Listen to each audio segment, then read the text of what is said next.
And most people, I think, if they have access to a VR headset, they're just going to put on the VR headset. They're going to go into their Jav. The Goon Cave. They're going to go into the Jav collection on the VR headset, and they're just going to have this busty Japanese girl, or like several Japanese girls, just orbiting around them like a bunch of planets, and they're the sun, they're Apollo, and a bunch of Venuses are orbiting around them.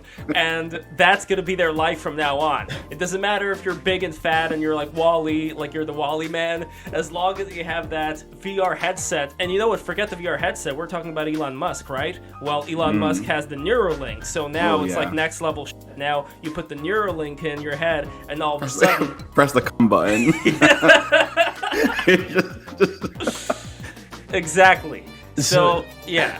So you're basically like your idea behind it is that, are we going down the path of missing out on some sort of further, like I guess self advancement of like the mind by advancing technology to a point that we're so stimulated and over exerted online that we don't have the concentration to be able to do these things that we have the potential to do. Yeah. So I think that like my main like kind of counter argument to that is that while there were people that that devoted their lives to meditating and trying to reach like a higher existence in some way,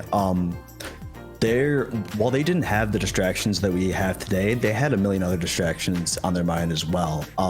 Like what they're going to eat next, where their food's going to come from, how they're going to provide. And I think that as we advance technology further and further, we're going to end up kind of doing the opposite and being able to have more time to ourselves. And while we can be distracted, even if we have that time to ourselves and we can be stimulated all the time, I still think that the overall like brain power that we can put towards doing things that would be along that line are going to be easier to do in the future than they are. But what's the pressure? What would be the pressure for us to do that? Because like, let's say you're living in ancient India. Yes, if you're a householder, you have to mind your property. You have to fix the door. You have to fix the toilet. They didn't really have toilets back then, but you know what I mean. Like, I'm not gonna, no, okay. Thank you, Burst. Thank you. Stop me. I got you. Okay. So there was a story about this guy Gopi Krishna who found that he had kundalini going up and down his back, and his father went away from the family because he wanted to achieve enlightenment. So what he ended up doing was he left this poor kid, Gopi Krishna, he was like in his teens, with his mother, and the old man just bailed on him. And he ended up going all the way to a cave somewhere and living this ascetic life. And his trade-off, being a householder, was that he just became, an asshole. Because you have all these responsibilities you have to do living in India. And it wasn't that long ago. Like, this was like the 50s or whatever. You still have your responsibilities, but there are certain places that are set up in India, ashrams and the like, where you can go and you can seek enlightenment. But because you end up abandoning your entire family in order to do that, that's a hell of a trade-off. And I think that back then, people were aware that they had to kind of balance those things out, and they helped each other. Like when they weren't assholes, it was advisable that you could be a householder and you can seek this higher knowledge in your spare time when you get a chance, instead of just like only choosing the path of renunciation. By turning everything that you do on a daily basis, like washing the dishes or whatever, you turn that into your karmic activity.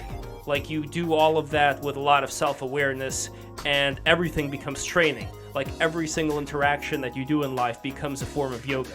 And the difference is that when you put the VR headset on, how often do you really have a chance to train yourself, as opposed to just being spoon-fed a lot of things? Like even today with the smartphones, I'm not even going to get into TikTok, but like any piece of technology that we're using right now, it's not as much of an opportunity at all to train ourselves in the same way. Like not weaving a basket or... I have a question that I want to pose to you that kind of revolves around that then. And that has to do kind of with whether or not this technology could further advance our ability to do that. I mean, sure, there are a lot of things that you can look at technology advancing and seeing us as being something that is only feeding off of quick little bursts of stimuli and dopamine rushes and trying to get every little piece without actually thinking at all. But is there a possibility that this technology could advance to a point where it could coach us, or it could help our brain even get to the point of getting to this enlightenment type of deal that you're referring to? Do you think that's possible? I don't know, like, the thing that concerns me the most is that if you have any kind of software that's doing something for you, it's taking away a certain percentage of your willpower. For example, you would have radio where you listen to something, and TV where now you're not only listening to something, but you're seeing something, observing something, as opposed to you using your imagination to fill it in your head. Sure. So I guess the ultimate thing would be like a book.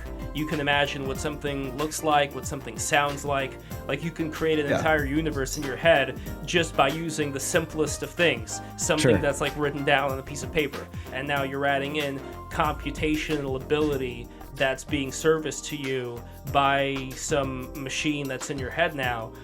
How much is it your actual willpower that's doing it, and what does that mean for you as an individual?